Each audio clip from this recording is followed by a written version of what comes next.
Hello Psychics and welcome to episode 51 of Learn Tarot with me for free. Today we're doing the renowned Queen of Swords in the Minor Arcana using the Gilded Tarot and the Arcanum Tarot. Thank you for being here, for liking, subscribing and all the amazing comments and feedback you leave me. It means the world, as you know, and thank you for learning tarot with me for free. So, you can use any deck of cards for this, but obviously we're using these two decks to show the differences in the cards. We call on Archangel Raziel, the Psychic Angel, Archangel Uriel to illuminate our mind, and Archangel Gabriel to help us communicate clearly what we see and what we feel in the cards. So, the Queen of Swords then. Now you'll hear this all the time in tarot. People will say, you were in Queen of Swords energy, or they were in Queen of Swords energy. What does it mean? Why do they say it, and why is it so important? Well, I'll show you why. The Queen of Swords pretty much means a cold-hearted woman, someone who puts logic over emotion, stands her ground, is very strong and talented, and can cut with, like with the tongue, can cut deep.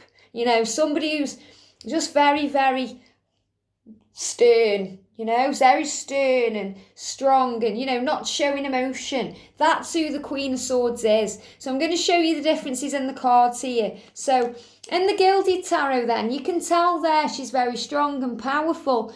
But the message I always get from this card, it's not that she's cold-hearted or bitter or angry or frustrated or anything like that. It's just that she's afraid that somebody's going to come along and steal her happiness. She's just been hurt a lot. So she's put boundaries up and defences and barriers up.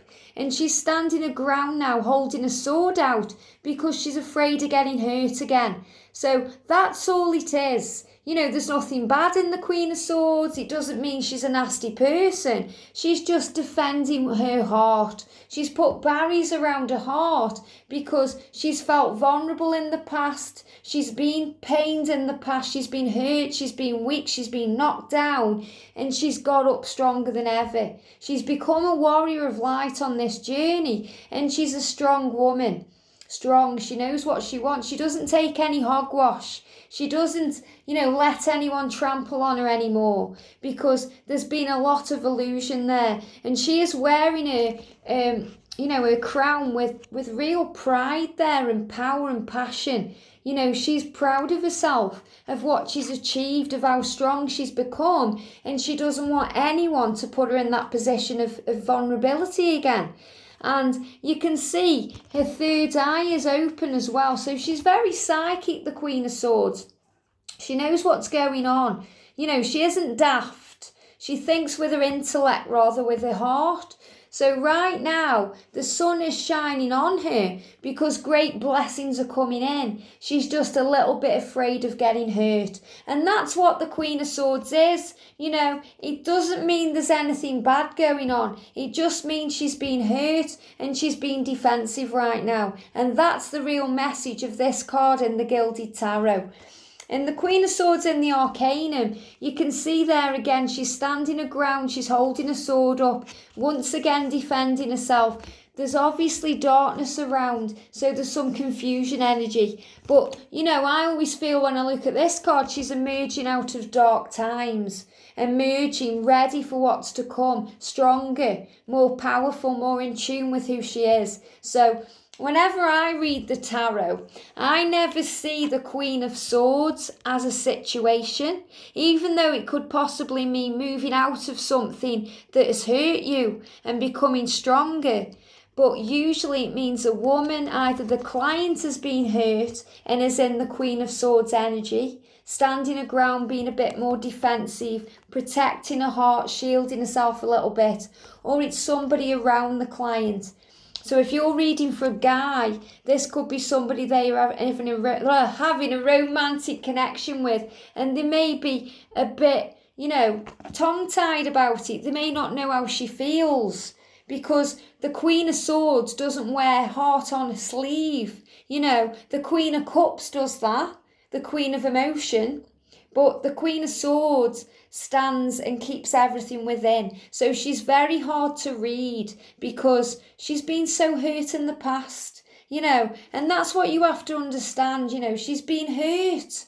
So I feel a bit sorry for the Queen of Swords because she's put all these barriers around her heart and the angels are guiding her to really take them away now, to peel the orange and take the layers off, to heal her heart. I can feel Archangel Raphael saying, let me heal you.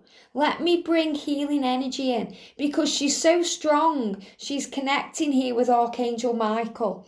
Standing in that power energy, the Thor energy, being strong and powerful. You can see it in the cards, She's standing up for what she believes in. She's not taking any hogwash. She's ready.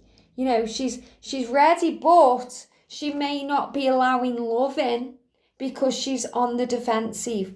And you can't be like that all the time. You've got to allow love in to grow because love is the answer to all things. So she's really being guided to put down her sword right now because she's just protecting. She's protecting everyone around her and herself because she's afraid. So the angels are saying that the Queen of Swords could also be protecting what's hers. If she's in a situation where she feels that somebody's attacking her family or her loved ones, she will also go into this energy. So, she's not somebody you'd want to cross, put it that way. She's not someone you'd want to actually have a throwdown with because she'd come out on top. She's very emotionless, the Queen of Swords, but she's being guided every single day to put down a sword and to open a heart. I hope you've enjoyed this and we'll be back tomorrow with the King of Swords. Have a beautiful day.